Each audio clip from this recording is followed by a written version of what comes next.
سوتیلی ماں نے اپنے بکسے میں سے چند پرانے کپڑے نکالے اور وہی میرے جہیز میں رکھ دیے، اور میں آنسو بھری آنکھوں سے یہ سب دیکھ رہی تھی۔ کچھ دن کے بعد میری شادی تھی اور میں نے رخصت ہو کر سسرال چلے جانا تھا۔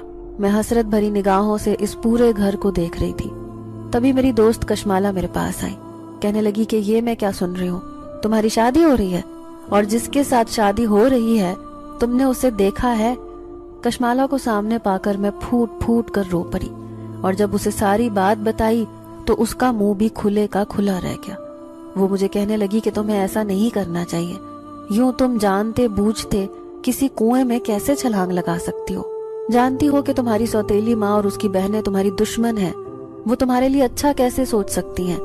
یہ سب اپنے ابا کو بول دو کہ تم وہاں پر شادی نہیں کر سکتی۔ مگر میں بہت بزدل تھی اور میں ایسا کہنے کی ہمت کبھی نہیں کر سکتی تھی۔ تبھی کشمالا کو مجھ پر غصہ آ گیا، کہنے لگی کہ میں تمہارے ابا سے بات کرتی ہوں۔ مگر میں نے یہ کہہ کر اسے روک دیا کہ فکر مت کرو، میں وہاں پر بہت خوش رہوں گی۔ ابا نے میرے لیے یہ فیصلہ کیا ہے تو سوچ سمجھ کر ہی کیا ہوگا، ابا سے زیادہ مجھ سے کون محبت کر سکتا ہے۔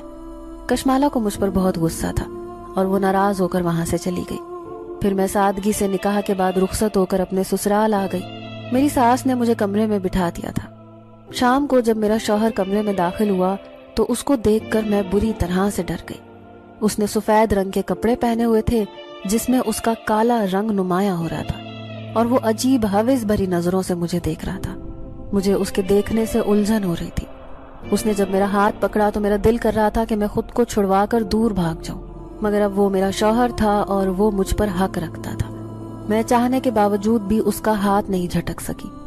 رات یوں ہی بیتتی جا رہی تھی اور میں پوری رات آہیں بڑھتی رہی۔ میرے آنسو میرے اندر گرتے جا رہے تھے اور میں بے تحاشا تڑپ رہی تھی۔ اگلے دن میرا دروازہ دھڑدھڑانے کی آواز سے آنکھ کھلی۔ میں نے دروازہ کھولا تو سامنے میری ساس کھڑی تھی۔ وہ مجھے عجیب گھورتے ہوئے انداز میں کہنے لگی کہ ابھی تک کیا تم کمرے سے باہر ہی نہیں نکلو گی؟